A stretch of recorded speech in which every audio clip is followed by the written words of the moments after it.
míos, amados, estad firmes y constantes, creciendo en la obra del Señor siempre, sabiendo que vuestro trabajo en el Señor no es en vano.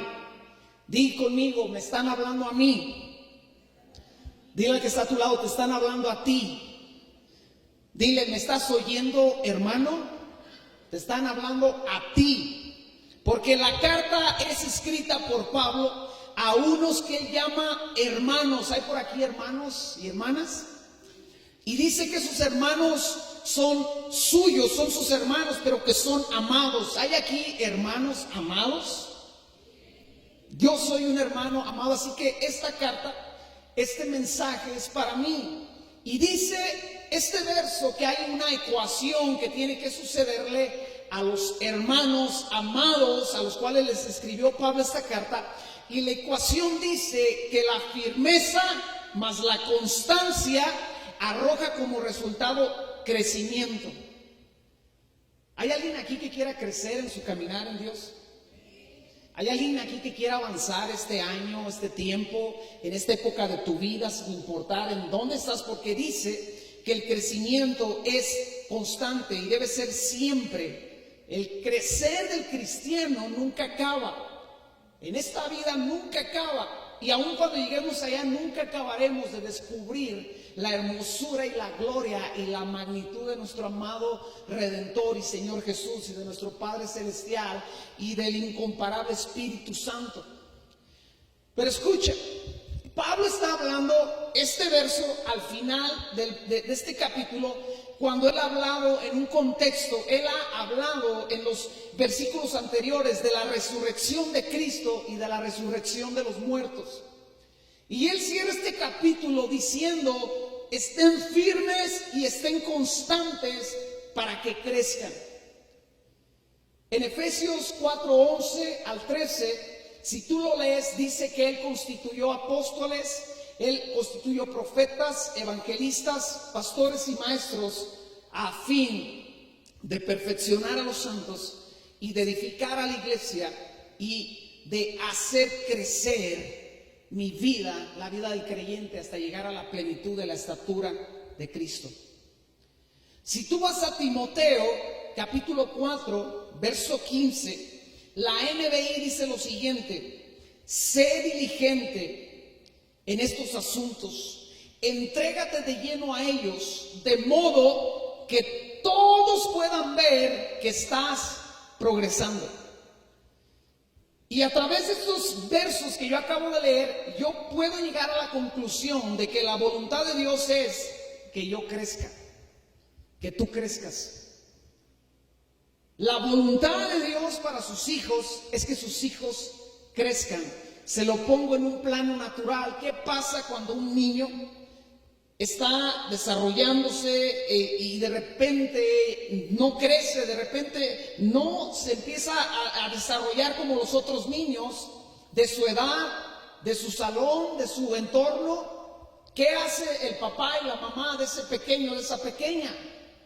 Lo lleva al doctor para que el doctor lo revise, porque algo está mal. Algo está pasando en ese niño, que ese niño no se está desarrollando como los demás niños, ¿verdad? Entonces, cuando usted ve que su cristianismo deja de crecer, que su fe deja de avanzar y que su vida en Cristo entra en un estancamiento y usted no logra avanzar y no logra crecer, y de pilón ve alrededor y ve que el hermano que llegó después que usted a la iglesia ya tiene una fe más firme que usted, ya está más involucrado en las cosas del reino, usted debe de ir con el doctor, debe de ir con el Espíritu Santo a que le hagan un chequeo y decirle: Dios, ¿por qué estoy desnutrido? ¿Por qué no crezco? Que no avanzo, porque el deseo de Dios, y conmigo, el deseo de Dios es que yo crezca, es que yo avance. Ahora, si esto es el deseo de Dios, si Dios ya proveyó todo lo que necesitamos para vivir un cristianismo que constantemente nos lleva a crecer y progresar en fe, en amor, en constancia, en conocimiento, en sabiduría, y todo lo que implica, etcétera, ¿por qué no siempre vemos ese crecimiento en nuestras vidas o en las vidas de los demás o en la vida de la iglesia? Si la voluntad de Dios es que yo crezca, que la iglesia crezca en todo lo que implica el carácter de Dios, el amor, la fe, la templanza, ¿por qué muchas veces encontramos que no nos estamos desarrollando? Dice Jeremías 17, capítulo 17, versos 7 y 8, que nosotros somos como un árbol plantado junto a corrientes de agua, cuyas hojas siempre estarán verdes y su fruto no falte. Pero saben, en la Biblia usted no encuentra bonsai, como en la película de Karate Kid, o como en la serie que sacaron ahora de, ¿cómo se llama esa serie que estaba muy interesante? De Cobra Kai, donde los bonsai están hermosos, son muy delicados, requieren mucho cuidado y son un arte, ¿verdad? Cuidarlos y hacer que ese bonsai se dé y se conserve, pero en la Biblia no hay bonsai. La Biblia nos llama árboles, robles. Entonces, cuando usted ve que usted como un árbol plantado en la casa del Señor, como dice también el Salmo, usted no está creciendo, usted necesita ir y dice, Señor, ¿qué onda conmigo? ¿Por qué no crezco? Dile al que está a tu lado, aguas. Están muy serios el día de hoy. ¿No durmieron bien o qué onda? ¿Alguien se levantó antes de las 5 de la mañana este día? Mira, solo ellos me ganan. Bueno, ustedes pueden estar adormiladas y adormilados. Los demás no, porque yo me levanté a las 5 y no estoy adormilado. Así que bueno, yo le quiero dar un ejemplos prácticos de avance y crecimiento en la vida de personas como tú y como yo, que crecieron a través de ser constantes, a través de estar firmes. Y quiero que me acompañes a la historia que veíamos la semana pasada en Primera de Samuel, capítulo 17. Y vamos a ver, ahora analizar esta historia desde otro punto de vista. ¿Cómo es que David logra avanzar y logra crecer en un tiempo tan peculiar en su vida? Y 1 Samuel capítulo 17, verso 1 al 10 dice lo siguiente: los filisteos juntaron su ejército para la guerra y se congregaron en Soco, que es de Judá, y acamparon entre Soco y Aseca, entre Elem Damim. También Saúl y los hombres de Israel se juntaron y acamparon en el valle de Ela y se pusieron en orden de batalla contra los filisteos. Y los filisteos estaban sobre un monte a un lado, e Israel estaba sobre otro monte al otro lado, y el valle entre ellos. Salió entonces del campamento de los filisteos un paladín, el cual se llamaba Goliat de Gat, y tenía de altura 6 codos y un palmo, y traía un casco de bronce en su cabeza, y llevaba una cota de malla, y era el peso de la cota 5,000 ciclos de bronce. Sobre sus piernas traía grebas de bronce y jabalina de bronce entre sus hombros. El asta de su lanza era como un rodillo de telar, y tenía en el hierro de su lanza 600 ciclos de hierro. E iba su escudero delante de él, y se paró y dio voces a los escuadrones de Israel diciendo: ¿para qué os habéis puesto en orden de batalla? ¿No soy yo un filisteo? Y vosotros, los siervos de Saúl, escoged de entre vosotros un hombre que venga contra mí. Si él pudiere pelear conmigo y me venciere, nosotros seremos vuestros siervos. Y si yo pudiere más que él y lo venciere, vosotros seréis nuestros siervos y nos serviréis. Verso 10. Y añadió el filisteo: hoy he desafiado al campamento de Israel, dadme un hombre que pelee conmigo. Analiza el cuadro en tu mente. Gracias a Dios, a mí Dios me dio una buena imaginación que a veces no la uso muy bien, pero me sirve cuando veo esta historia. Y quiero que uses tu imaginación. Tienes que entender, hay una batalla por suceder y el cuadro que nos narra la Biblia es el siguiente. Había sobre un monte el ejército de Israel, un valle de por medio y al otro lado del valle otro monte donde estaba el enemigo. Iba a haber una batalla aquel día, iba a haber una carnicería aquel día, alguien iba a perder, alguien iba a ganar algo. Pero en vez de que la batalla se desarrolle en una forma campal, lo que sucede es que de medio de ese ejército enemigo sale este gigante que medía casi 3 metros de altura. Y él les dice, denme a un hombre, yo no los quiero a todos, quiero uno. Solo denme uno. Y aunque usted no lo crea, esta era una oportunidad de crecimiento y de promoción para todos aquellos que podían ser aquel hombre. Escucha bien, la batalla no iba a ser en el monte donde estaba Israel o en el monte donde estaban los filisteos. La batalla se iba a desarrollar en el valle. Había que descender al valle a enfrentar a un filisteo que estaba haciendo las cosas personales. Di conmigo, personales. El filisteo no estaba desafiando a un ejército, estaba desafiando a un hombre. El crecimiento es igual que el desafío, es personal. No importa si tú eres un hijo de padres no creyentes, eso no es un pretexto para que tú dejes de crecer en la fe y en el amor de Jesucristo. No importa si tú eres una mujer casada con un hombre inconverso, eso no te debería de impedir crecer en la fe y en la gracia del amor de Dios. Porque muchas veces dejamos de crecer y le echamos la bronca a alguien. ¿Ha notado eso? Dejamos de crecer. ¿Por qué no fuiste a la iglesia? Es que mi esposo no quiere ir. O es que mi esposa no quiere ir.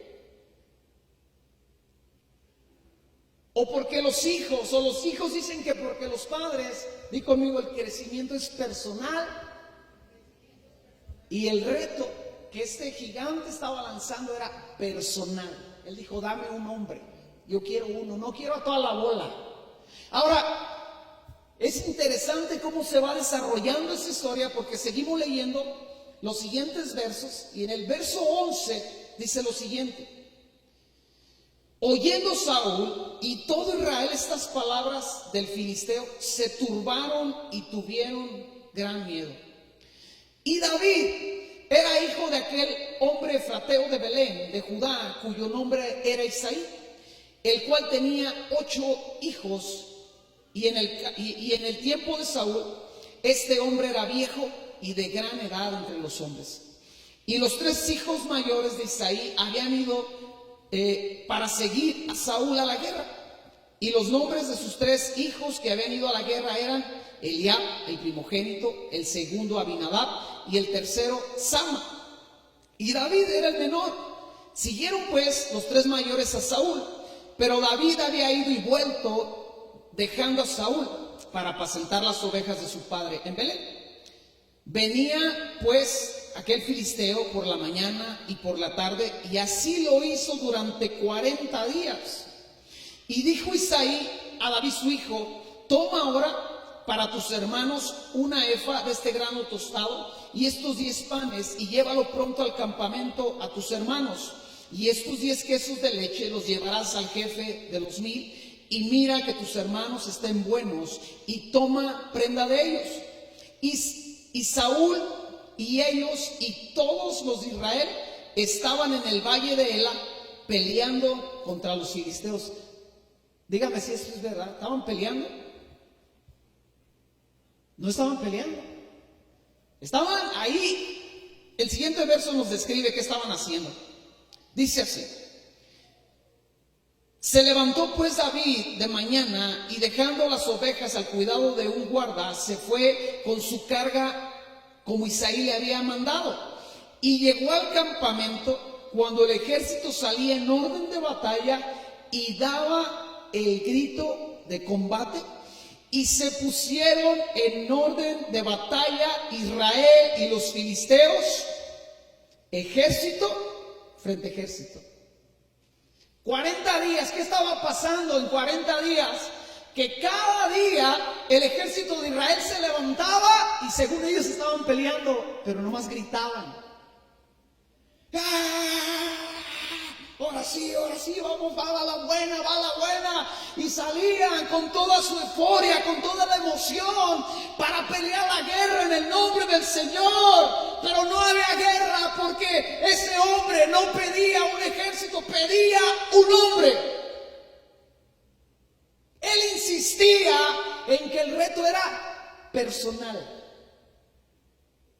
El desafío era personal. Pregúntale qué tan personal es el reto y la batalla a los que se bautizaron hace unas semanas. Habla con ellos y dile, hermano, hermana, ¿con qué pensamientos tuviste que luchar? ¿Qué cosas tuviste que superar para poder llegar a las aguas y ser bautizado como un discípulo del Señor y obedecer la ordenanza que Jesús nos dejó en el bautismo? Y cada uno de ellos luchó con ideas y pensamientos y tuvo que romper ideologías de una forma personal.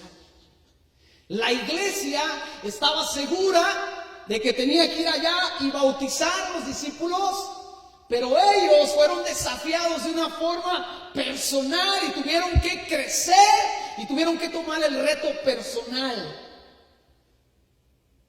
Y lo superaron y crecieron y avanzaron. Pero escucha, hay una manía en el cristianismo que siempre ha habido, donde pensamos que estamos peleando y realmente no estamos peleando, porque no estamos logrando, no estamos avanzando y no estamos creciendo, y no estamos tomando los retos personales que la vida me está demandando. Le voy a dar un tip de cómo nos damos cuenta si estamos tomando las cosas personales para crecer o no. Cuando vimos una predicación acerca del perdón, decimos, ¿cómo no vino fulano de tal? Porque esa predicación le hubiera servido a él o a ella para que perdonara a fulano y a sutano y a no sé quién y a mí también. O sea, le echamos la bolita pues al otro.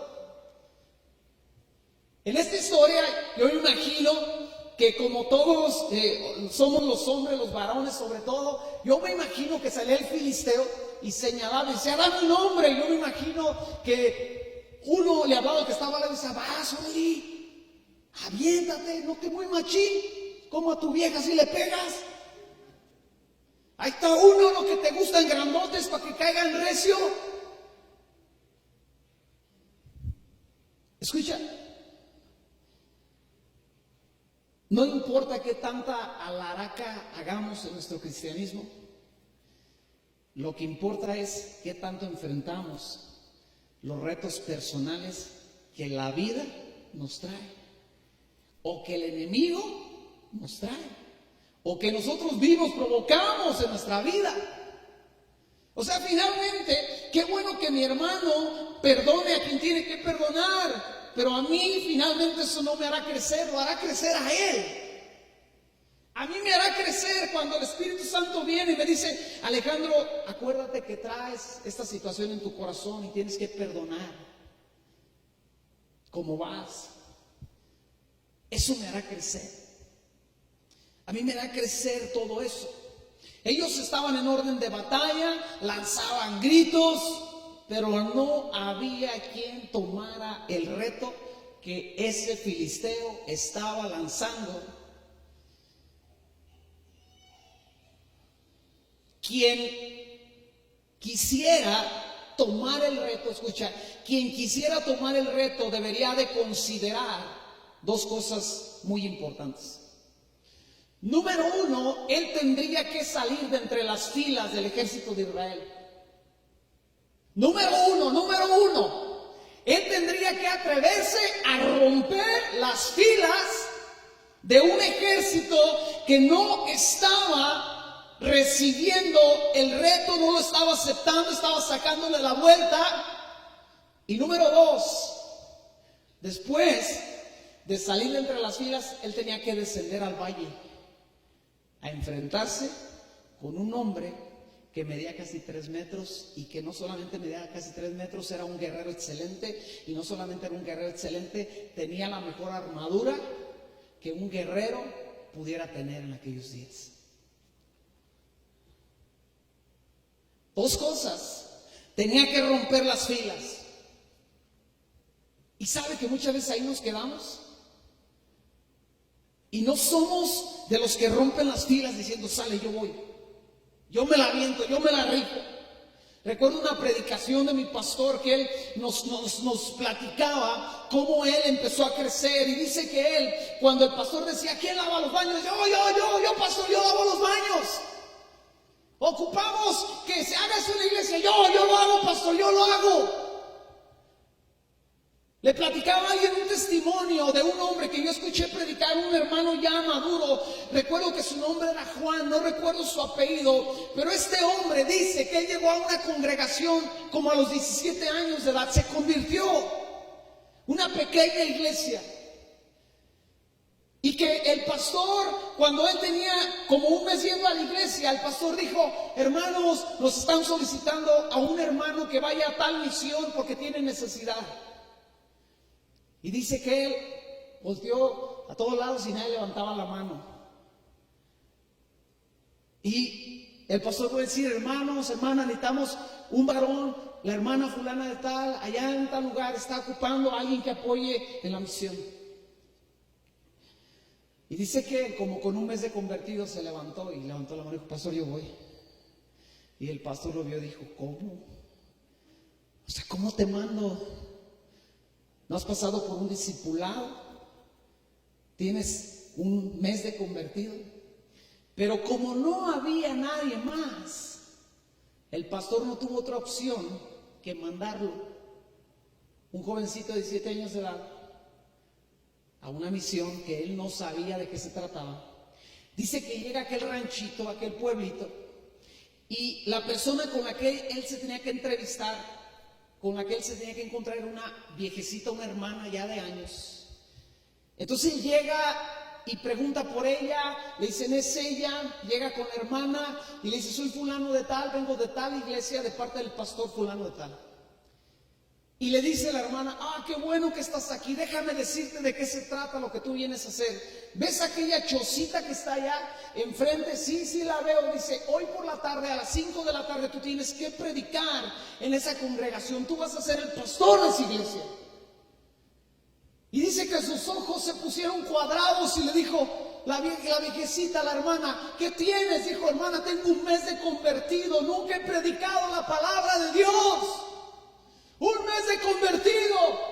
La anciana, llena de sabiduría, le dice, saca tu Biblia. Y el joven saca su Biblia y le dice, ábrela en tal lugar y lee tal verso. Y aquel hombre abre su Biblia, lee el verso y le dice a la viejecita, ¿qué entendiste? Hermana, yo entiendo esto y esto. Eso que me estás diciendo a mí se lo vas a decir a la iglesia hoy a las 5 de la tarde. Vas a predicar ahí. Tú vas a ser el pastor de esa iglesia. Y aquel hombre, aquel joven, abre su Biblia en aquella pequeña congregación, en aquel ranchito, en aquella choza, y predica por primera vez la palabra de Dios. ¿Por qué lo hizo? Porque nadie más rompió las filas. A mí me encanta recordárselos. Cuando hacíamos aquí el argüente de la oración los viernes, yo ponía un micrófono aquí. Quien tenga una palabra, un canto, una oración, hermanos, puede pasar con toda confianza. Y les agarraba el espíritu del doctor Chapatín. Es que me echa chile. Y uno decía, ¿por qué no te atreves a romper las filas?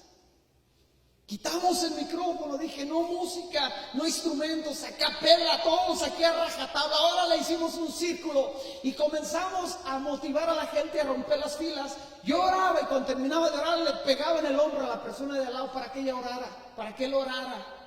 Cuando él terminaba le pegaba al de al lado, porque todos tenemos que dar cuenta que tenemos la capacidad de bendecir al pueblo de Dios. Pero hay que romper las filas, y conmigo hay que romper las filas. Hay que salir de la comodidad. Hay que atreverse. Y esa persona que aceptara el reto, como aquel predicador que les estoy diciendo, uno de los mejores predicadores que yo he escuchado, y tuvo que romper las filas, tenía que romper las filas. Y no solamente eso, tenía que descender al valle y darse un tiro personal con el mejor guerrero de los enemigos. ¿Cuántos se acuerdan aquellas noches donde el diablo a mí me atormentaba? No, pues no se acuerdan, porque mira el que me pasaba. Se lo he platicado. ¿Pero usted se acuerda lo que yo sentía? No. Porque era conmigo la bronca, era personal. Ese demonio venía cada noche, 2 o 3 veces por la noche, a veces en el día, y me atormentaba.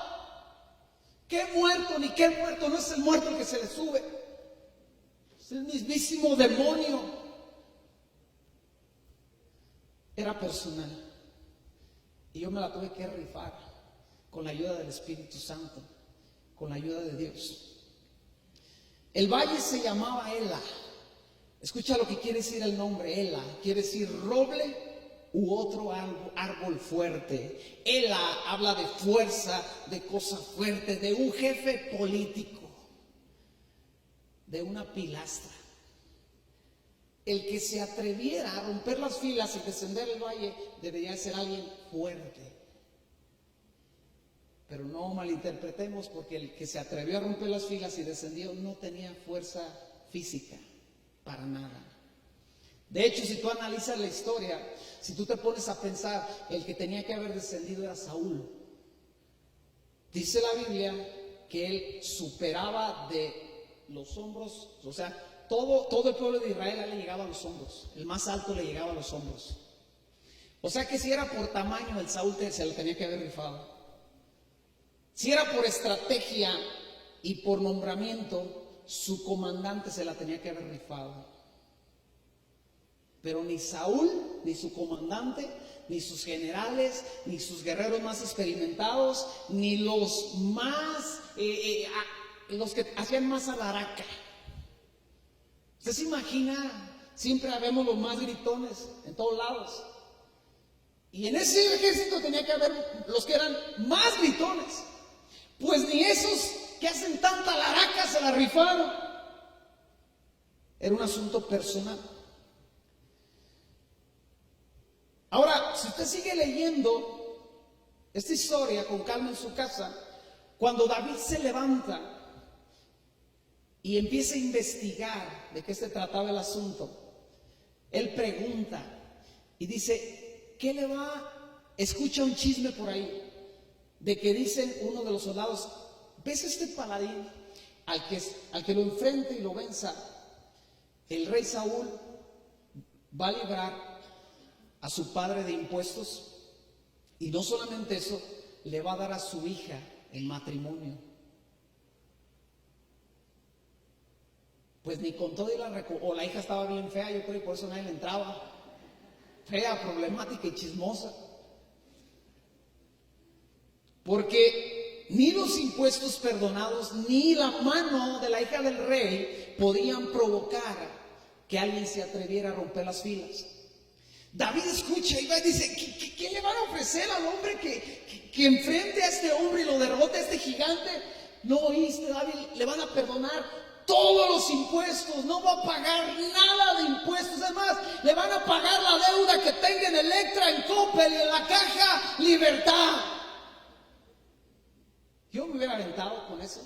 Quédate con la hija, yo no la quiero, nomás líbrame de Infonavit. Escucha,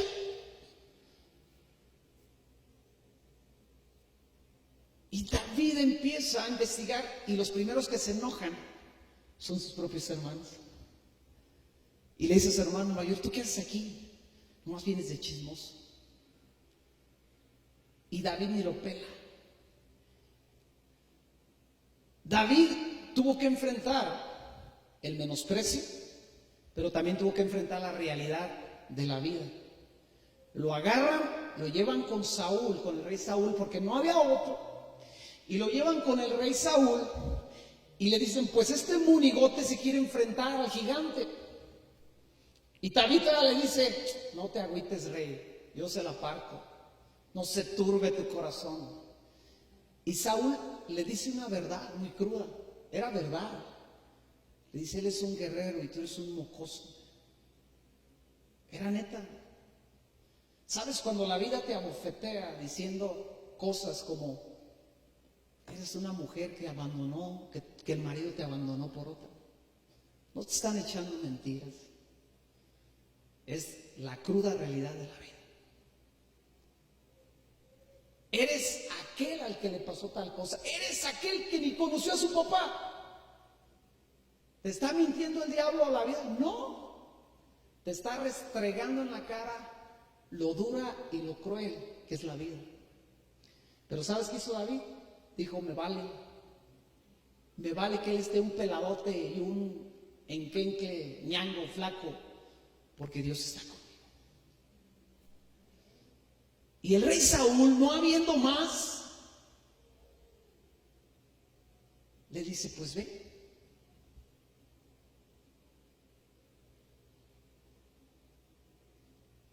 Y él tuvo que descender al valle.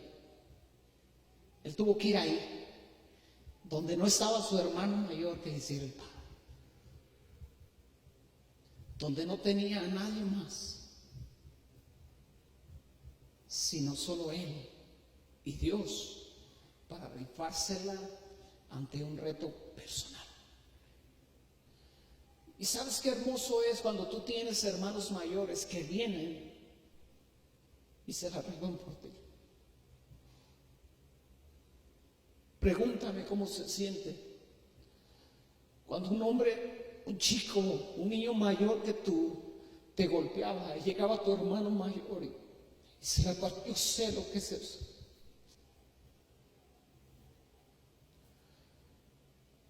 En el reino de Dios es lo mismo. ¿Cómo te ayudan las porras de aquel que es mayor que tú y te dice, vamos, tú puedes? Yo estoy contigo, estoy llorando por ti.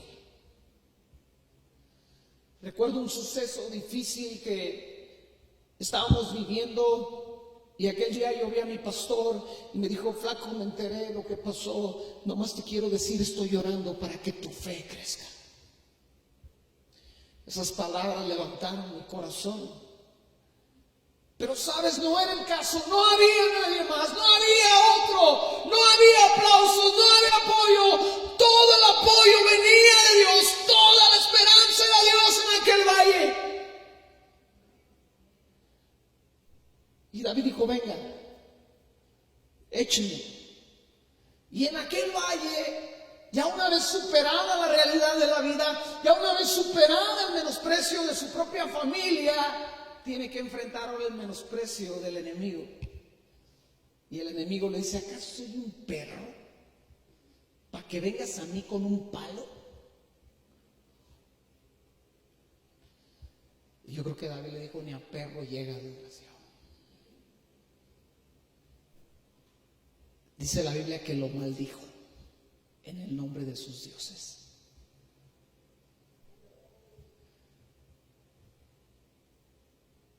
Escucha bien, qué ejemplo de crecimiento, porque muchas veces el cristiano es parado con una palabra de reprobación de alguien importante en tu vida. No, tú no puedes. A eso vas a la iglesia. Para eso estás escribiendo la Biblia, tú no cambias. No tardas en caer. Mismos hermanos te dicen, no la vas a librar, no la vas a armar. Y ahí va el cristiano, se entrega de apechito. ¿Por qué no viniste a la iglesia? No, pues es que mi esposa me dijo que a qué voy.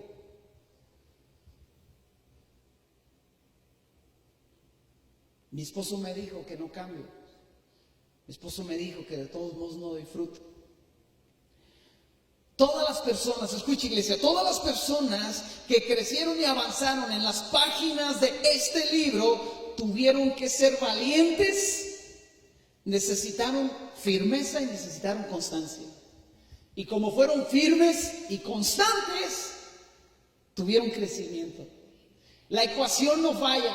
Las ecuaciones de la Biblia no fallan. Si tú eres firme, si tú eres constante, vas a crecer. Oiga, si yo en mi oficio como herrero sigo aprendiendo, dice el mundo, chango viejo no aprende maroma nueva. Pues déjame decirle que este chango viejo sigue aprendiendo maromas nuevas. Para vergüenza mía y para gloria de Dios lo digo, soy hijo de un excelente herrero que su especialidad era la herrería artística, y yo a mis 45 años de edad apenas estoy aprendiendo lo que es la herrería artística. Soy un excelente herrero para hacer muchas cosas que no tienen que ver con la herrería artística, pero para la fragua, para el yunque, para el marro, para esas cosas, agarrar un fierro caliente, estoy en pañales. Pero déjeme decirle, aunque el mundo diga que chango viejo no aprende maroma nueva, este chango viejo ya se aventó una que otra maroma y le salió bien.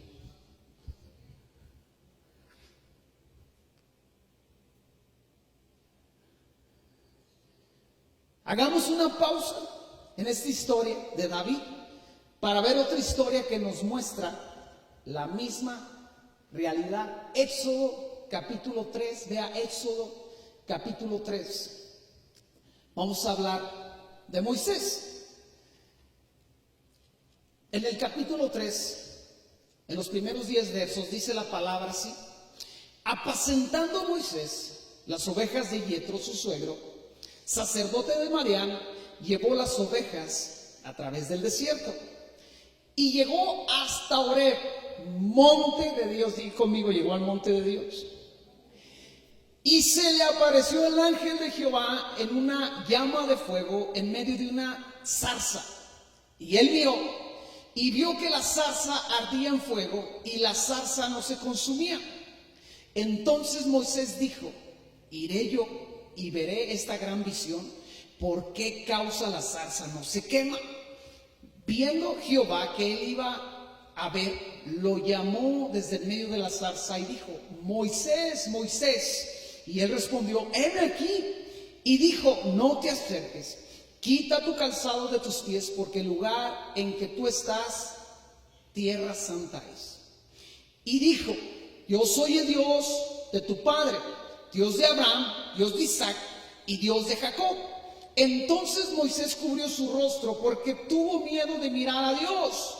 Dijo luego Jehová: bien he visto la aflicción de mi pueblo que está en Egipto, y he oído el clamor a causa de sus exactores, pues he conocido sus angustias, y he descendido para librarlos de mano de los egipcios y sacarlos de aquella tierra a una tierra buena, ancha, a tierra que fluye leche y miel, a los lugares del cananeo, del eteo, del amorreo, del fereceo y del heveo y del jebuseo. El clamor pues de los hijos de Israel ha venido delante de mí, y también he visto la opresión con que los egipcios los oprimen. Ve por tanto ahora y te enviaré a Faraón para que saques a Egipto de mi pueblo, los hijos de Israel. Diga conmigo: un encuentro impresionante, un llamado impresionante, un plan impresionante, una experiencia, diga conmigo, una experiencia impresionante. Pero escuchen, todo eso sucedió allá arriba en el monte. Pero la pregunta es: ¿qué tuvo que hacer Moisés al bajar del monte para que ese encuentro impresionante diera fruto, para que ese llamado impresionante se cumpliera, para que ese plan impresionante que le fue anunciado se llevara a cabo, para que esa experiencia impresionante no se quedara meramente en una experiencia espiritual. Ve al capítulo 4 y al verso 18. Esto fue lo que Moisés tuvo que hacer una vez que descendió del monte. Dice: así se fue Moisés, y volviendo a su suegro Yetro, le dijo: iré ahora y volveré a mis hermanos que están en Egipto para ver si aún viven. Y Yetro dijo a Moisés: ve en paz. Si seguimos leyendo, usted encontrará lo siguiente: que él toma a su esposa y a sus hijos, los monta sobre un asno y se va a camino a cumplir lo que era el plan de Dios que a él se le había sido revelado. Pero escucha, ¿qué tuvo que enfrentar Moisés? Tuvo que hablar con su suegro patrón. Y tuvo que decirle: patrón, suegro mío, ya no voy a chambear contigo, porque Dios me ha llamado. Pero no solo eso, tuvo que hablar con la esposa que estaba acostumbrada a vivir con su papá, con la familia cercana, y le tuvo que decir: esposa mía, nos vamos de aquí. Yo no sé qué fue más gacho para Moisés: enfrentar al patrón y presentar la renuncia, o enfrentar a esa mujer, a esa Fiona de noche, y decirle: cambio de planes, amada mía, porque Dios nos está diciendo otra cosa. Y si usted quiere saber el tamaño de bronca que se aventó con la mujer, siga leyendo. Y usted encontrará que dice que cuando iban camino a Egipto en una posada, Dios quiso matar a Moisés. O sea, espérate. O sea, ¿qué onda? Llegando a su casa lo lee con calma. Dios lo llama en medio de la zarza. Le dice: ve, liberta a mi pueblo. Y luego se lo encuentra en el camino y lo quiere matar. O sea, Dios está esquizofrénico, ¿qué onda? Pero si usted lee con calma, Dios no lo mata, porque cuando su mujer Séfora ve que lo va a matar Dios, agarra a su chamaco primogénito y lo circuncida y arroja el prepucio a los pies de Moisés. O sea que ellos traían una bronca espiritual. O sea que Moisés quería servir a Dios y la Séfora no quería. Cualquier parecido con la realidad no era coincidencia. O sea que Dios llama al varón y la mujer dice: nada, voy contigo, pero nada, mis hijos no me los tocas. Los tenemos que circuncidar. Soy hebreo, mis hijos son del linaje de los hebreos. Los hebreos nos circuncidamos, ¿entiendes, Séfora? Pues nada, que o me va a salir los Séfora.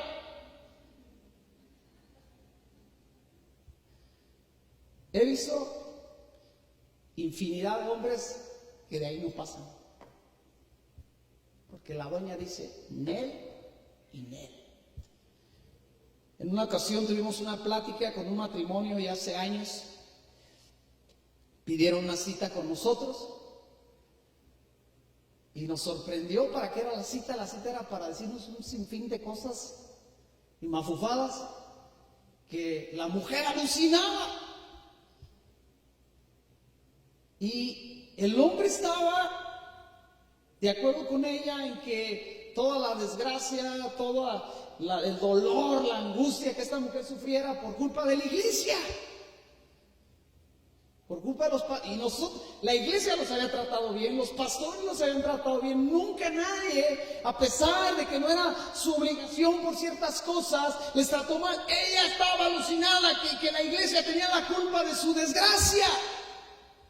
Y hablaron y dijeron que éramos la peor iglesia y que éramos unos desdichados y que esto y que el otro y que saben que esto y que así, así. Y lo dejé que hablar y hablar. Yo soy bueno para escuchar,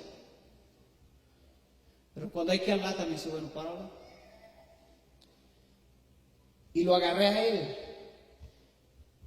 y le dije: si tú no sales de este matriarcado que tienes en tu matrimonio y confrontas a esta mujer que está mal de su corazón, y tal vez también de la cabeza.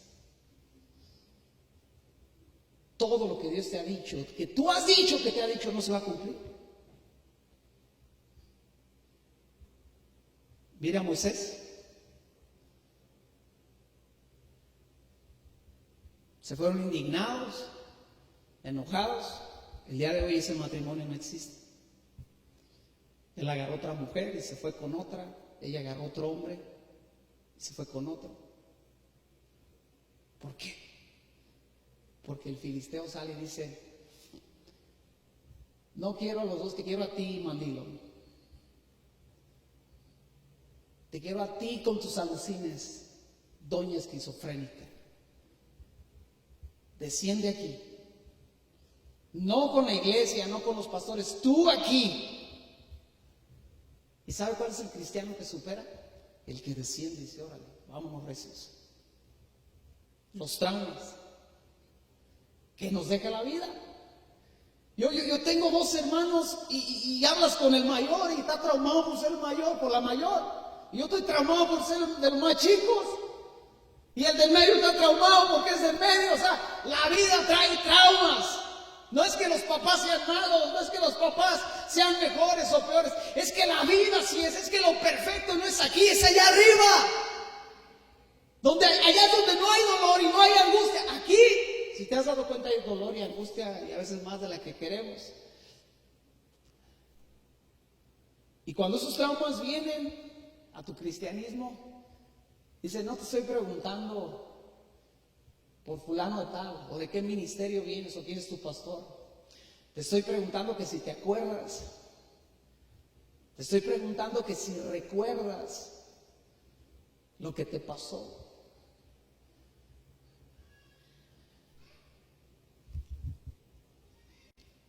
Y Moisés tuvo que bajar y enfrentar estas cosas tan prácticas y sencillas. Escucha, el llamado de Dios es en el monte, pero la bronca es en el valle. Moisés subía al monte y Dios le daba su ley, su palabra, y luego bajaba y tenía que enfrentar al pueblo que no quería nada con Dios. Y Moisés no podía decir: no, pues no quieren, Señor, yo me voy con ellos, órale, háganse otro becerro porque este no nos da abasto. Él tenía que permanecer firme y decir: Dios, aunque nadie quiera, aquí estoy. Aunque nadie quiera subir, yo voy a subir. Y pregúntese nada más: ¿quién fue el sucesor de Moisés? Josué, que acostumbraba a subir al monte, pero que usted recordará, en cierta parte de la historia hay una bronca y Dios le dice: manda a Josué, y Josué se va a dar el tiro. Y el tiro no era en el monte, el tiro era allá abajo. Y Moisés estaba acá arriba con las manos levantadas y Josué se estaba dando el tiro allá abajo. O sea que usted y yo debemos ser como las cabras de montaña, buenas para el monte, pero cuando bajamos al valle, córrele y pélele y cornele al diablo. Con todo.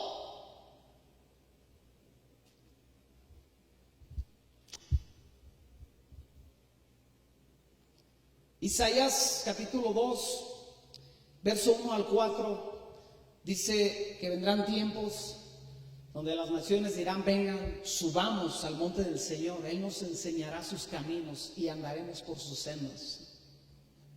El monte es revelación, es conocimiento, pero allá eres enseñado allá arriba para que bajes y lo vivas en el valle. Me encanta la historia de los valientes de David, porque dice que había uno que se metió a un foso a matar a un león con un palo. Y uno dice: ¿por qué hiciste eso? O sea, ¿por qué no le echaste agua y que se ahogue? O desde acá arriba unos pedradones y lo matas. Ah, no, este hombre de los valientes de David se baja al foso a matar al león, no con un arma, no con una espada, no con una flecha, con un palo. ¿Sabes? Un cristiano rudo. Dice: me la rifo, órale, venga. Que no, todo está yendo mal, me la rifo. Quiero ser como Pablo. A veces llorando, a veces riendo, pero quiero ir a la meta. A veces rodeado, a veces no tan rodeado, a veces desprotegido, a veces muy protegido, pero avanzando. Subamos al monte. vamos a la historia de David, 1 Samuel capítulo 17. ¿Qué pasó ahí? ¿Cómo termina la historia? ¿Qué es lo que sigue? Ve al versículo 15 de 1 Samuel capítulo 17 y dice lo siguiente, el verso 15. Pero David había ido y vuelto, dejando a Saúl para apacentar las ovejas de su padre en Belén. Venía pues aquel filisteo por la mañana y por la tarde, y así lo hizo durante 40 días. Y dijo Isaí a David, eso ya lo leímos, perdón, me brinco hasta el 40. Bríncate al 40, por favor. Dice así la palabra. Ya están en la mera bronca, ya está en el valle. Dice, tomó su cayado en su mano y escogió 5 piedras del arroyo y las puso en el saco pastoril, en el zurrón que traía. Y tomó su honda en su mano y se fue hacia el filisteo. Y el filisteo venía andando y acercándose a David, y su escudero delante de él. Y cuando el filisteo miró y vio a David, lo tuvo en poco, porque era muchacho y rubio y de hermoso parecer. Y dijo el filisteo a David, ¿soy perro para que vengas a mí con palos? Y maldijo a David por sus dioses. Y dijo luego el filisteo a David, ven a mí y daré tu carne a las aves del cielo y a las bestias del campo. Entonces dijo David al filisteo, tú vienes a mí con espada y lanza y jabalina, mas yo vengo a ti en el nombre de Jehová de los ejércitos, el Dios de los escuadrones de Israel, a quien tú has provocado. Jehová te entregará hoy en mi mano, y yo te venceré y te cortaré la cabeza, y daré hoy los cuerpos de los filisteos a las aves del cielo y a las bestias, y toda la tierra sabrá que hay Dios en Israel. Y toda esta congregación que Jehová, toda esta congregación que Jehová nos salva con espada y con lanza, porque de Jehová es la batalla, y Él os entregará en nuestras manos. Verso 48. Y aconteció que cuando el filisteo se levantó, echó a andar para ir al encuentro de David. David se dio prisa y corrió a la línea de batalla contra el filisteo.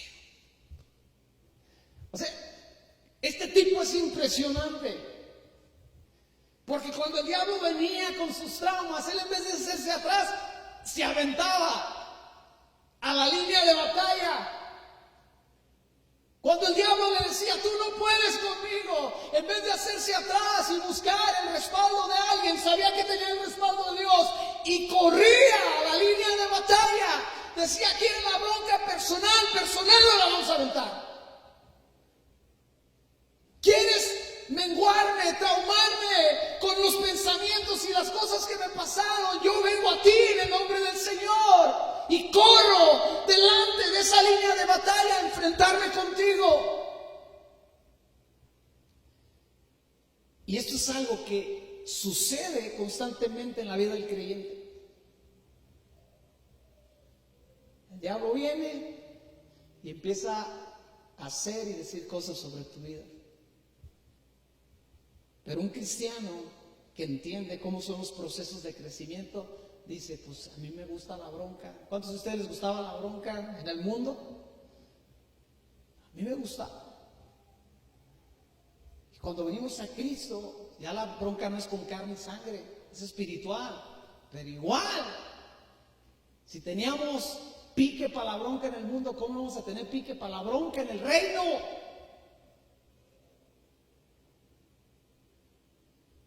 Platicaba con una persona que obviamente está endemoniada, y él me estaba diciendo ciertas cosas como queriendo amedrentar, amenazar. Yo me le quedaba viendo nomás a los ojos y ni la mirada me podía sostener. No, es que sabe qué, que no sé qué tanto. Me le quedé viendo y dije, pues si quieres tiro recio, aquí no lo vamos a dar porque vengo en el nombre de Jesús. Y no aguantó el tiro porque le dije, ¿cuándo te vas a decidir? Cuando le dije esto, se agachó y ya no tuvo argumentos. O entregas tu vida a Cristo, le dije, o nada va a cambiar. Se acabaron las amenazas, se acabaron los argumentos, Se acabaron las advertencias y él fue el que se fue advertido de que si no entrega y rinde su vida a Cristo va a pasar una eternidad en un infierno que no se apagará nunca. Volvamos a nuestro verso. Volvamos a 1 Corintios capítulo 15, verso 58. Este es nuestro verso el día de hoy. Y dice así el verso: así que, hermanos míos amados, estar firmes y constantes, creciendo en la obra del Señor, siempre, sabiendo que vuestro trabajo en el Señor no es en vano. Cada predicación, cada servicio, cada esfuerzo que tú y yo hacemos para nuestro Dios, cada paso que damos para llegar a un lugar de adoración, todo eso, aunque nadie te lo reconozca, aunque tal vez todos te lo reprochen, en el cielo se está llevando un registro, se está llevando un historial de todo lo que tú estás haciendo para el Señor, todo lo que estás trabajando para Él, todo lo que te estás esforzando, y llegando allá es que te va a tocar la recompensa. Yo le hago a mi casa aquí en la tierra y nomás no puedo acabar mi casa. Paso horas ahí estás haciendo una instalación de luz y ahí estoy y todo polveado abajo y todo, por tener una casa un poco más cómoda. Aquí en el mundo no tiene nada de malo eso, pero escucha bien, no se compara con el chantonón que estoy levantando allá en el cielo. Cuando llegues allá, vas a llegar antes que yo, te das una vuelta, le preguntas: Espíritu Santo, ¿cuál es la casa del hermano Alejandro? Y te va a llevar. Y cuando esté allá te voy a invitar a mi casa que estoy haciendo allá. Te voy a invitar a un café, y voy a invitar a Pablo, y voy a invitar a David, y voy a invitar al Espíritu Santo y a Jesús, y nos vamos a tomar un café, porque yo creo que en el cielo va a haber café. Debe de haber café.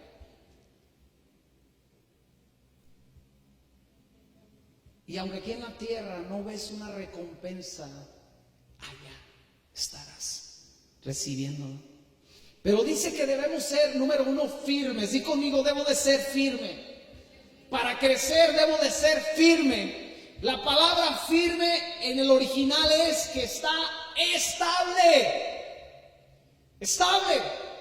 Que se queda plantado en un lugar, que se queda en una posición. La palabra firme, que es estable, que no se mueve al estar bien apoyado o sujeto, que se planta, que pasa un año, que conoce a Cristo y ese se queda a pesar de las adversidades. Pasan 5 años y tú encuentras a ese creyente, tal vez con cicatrices, tal vez pasó tiempos difíciles, tal vez un tanto amargado, puede ser, pero ahí está parado. No se va, no se regresa. Pero no solamente se ocupa firmeza, di conmigo: necesito ser constante.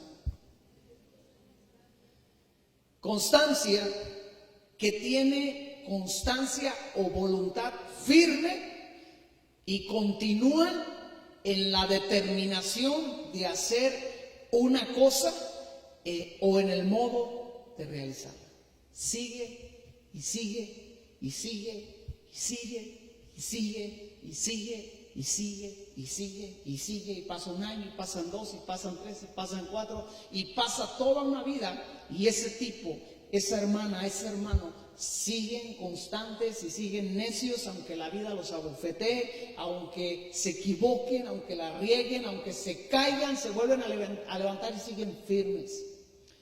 ¿Cuántos de aquí quieren crecer?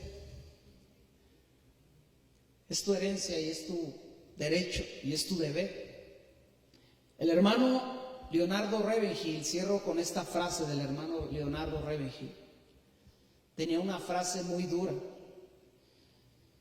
y él decía: cuando te prepares a crecer, cuando te dispongas a crecer, prepárate también para oír a toda la bola de enanos que están a tu alrededor decirte que no puedes crecer.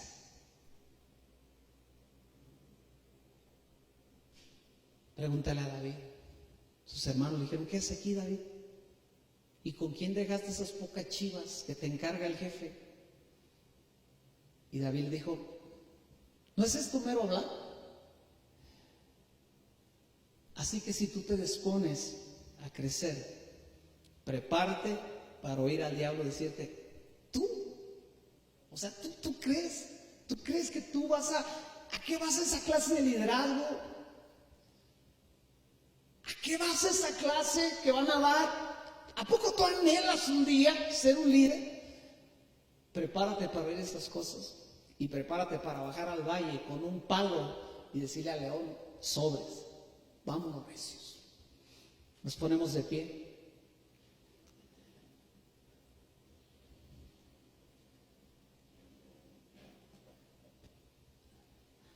Inclinamos nuestro rostro. Dios, gracias por tu palabra, por tu verdad, tan hermosa, tan confrontante, Dios, pero tan retador y tan motivante, Señor. Padre, gracias que hoy nos queda muy claro que tu voluntad, tu deseo es que crezcamos. Pero necesitamos la ayuda tuya, de tu Espíritu Santo, para poder cumplir, Dios, esta fórmula, esta ecuación, para poder estar firmes y para poder estar constantes. Y en esa firmeza y en esa constancia, avanzar e ir a un crecimiento durante toda nuestra vida en esta tierra, Padre. Gracias te doy yo el día de hoy, Padre, porque veo gente nueva que tiene deseo de crecer. Veo gente que tiene poco tiempo relativamente de conocerte y los veo con hambre y con deseo. Y los veo cada vez más plantarse con firmeza, Dios, para crecer y manteniendo una constancia ya, Padre, en muchas cosas que son necesarias para crecer en la oración, en la lectura, en el amor, en el perdón, Señor. Y Padre, te doy gracias porque aquí entre nosotros veo gente que tiene años y años y años de caminar contigo, Padre. Y te doy gracias porque a través de estos años veo crecimiento en sus vidas. Compruebo yo, Padre, con su testimonio que han crecido y han avanzado, Padre Celestial. Han sido firmes y han sido constantes, Padre Dios. Gracias por esta verdad, por esta experiencia, Señor, pero pedimos a la vez que nos des esa gracia y nos des ese valor que se necesita para seguir no solo subiendo al monte a escuchar tu voz, a encontrarnos contigo, a tener tu presencia, sino, Padre, descender al valle y enfrentar a los enemigos que se ponen delante de nosotros para que las cosas que tú nos has llamado a hacer se cumplan, Padre Dios. Señor, gracias porque de alguna forma el domingo venimos a un lugar como estos, tenemos experiencias contigo, tenemos una revelación tuya, tenemos contacto contigo, Padre, de una forma poderosa y hermosa. Pero Dios, pedimos que durante la semana, que ese valle que representa la semana, Señor, podamos vivirlo en victoria, en santidad, en amor y en justicia, Padre. Que no caigamos y no retrocedamos ante el enemigo, y que aquellos argumentos que nos hacían caer, Padre, se desvanezcan en el nombre poderoso de Cristo Jesús. Y que cuando el enemigo venga con sus argumentos, digamos: yo vengo contra ti en el nombre de Jesús, en el nombre del Señor de los ejércitos. Dios, gracias por cada victoria, gracias por cada avance, gracias por cada hermano y hermana que está creciendo el día de hoy en fe, en amor, en justicia y en santidad, Padre. Yo los bendigo en tu nombre, yo los bendigo para que vayan, Señor, después de haber estado en este tiempo tan hermoso, en esta reunión, Señor, llena de ti, llena de tu presencia, que ahora podamos ir, Dios, allá, a la vida real, a lo crudo de la vida, Señor, donde las situaciones no son perfectas y que podamos afrontarlas con firmeza y crecer con constancia, Padre. Te damos gracias por tu Espíritu en nosotros, en el nombre poderoso de Cristo Jesús. Todos decimos amén. Le podemos dar un aplauso a Dios por su amor y su gracia. Él es bueno.